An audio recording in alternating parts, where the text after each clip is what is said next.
Exercise number 5. It seems to me that there are three principal ways in which we can learn to do things or to understand things: looking, reading, or hearing full stop. We can watch things done by other people, and copy their movements and actions full stop. This is the way in which we learn when we are very young full stop. Babies, and all young animals, of course, are very quick to copy the acts of their mothers, and in this way they learn a very great amount in a remarkably short time full stop. We continue throughout our lives to learn in this way, for we are always seeing others do certain things in certain ways and then making some attempt to carry out like acts ourselves full stop.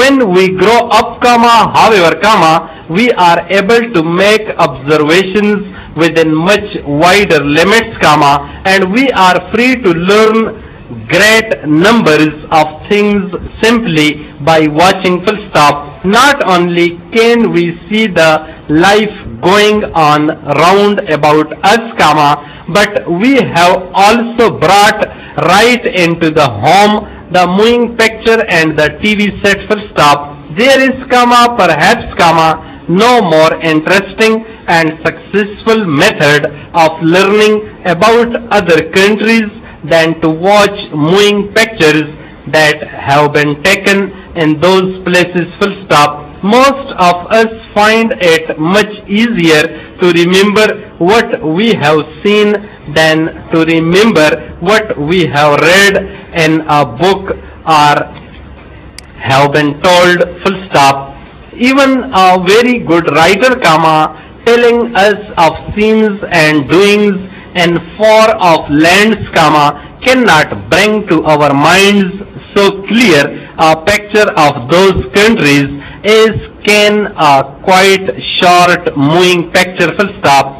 That is why many schools use both TV and the moving picture in the course of instruction in subjects as different from one another as history and science full stop. In such subjects, mere reading is not enough to give a complete picture of the material under consideration full stop. We can, then, use our eyes when we want to learn, using our powers of seeing and of observation full stop. We must also, however, use our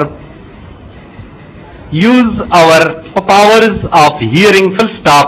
To most of us, this is a difficult way of learning, and we have often to work quite hard to master the art of learning through hearing full stop. An exception is, of course, the subject of languages, for clearly there is no better way to learn a language than to hear other people speaking it full stop. Mere book knowledge of a language is a poor thing, for a language does not really live until it is used full stop. When, however, we are dealing with ideas, learning through hearing becomes more difficult full stop. We have to learn first to pay attention full stop. How often does a teacher say, pay attention, please, and how necessary are the words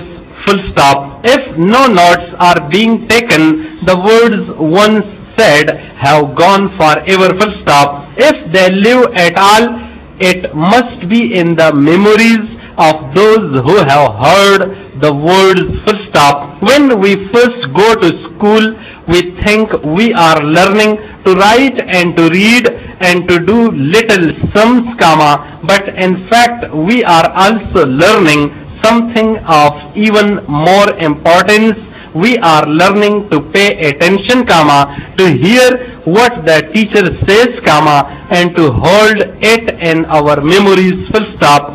The person who is able to pay attention is a much better learner than the person whose mind is always going off, into other fields of thought, comma, even though the two people may have equally good minds in other respects, full stop. Many people who attend public meetings find that their attention is not always given to the person speaking, comma, and it is indeed a good man or woman who can hold our complete attention for half an hour or more, full stop.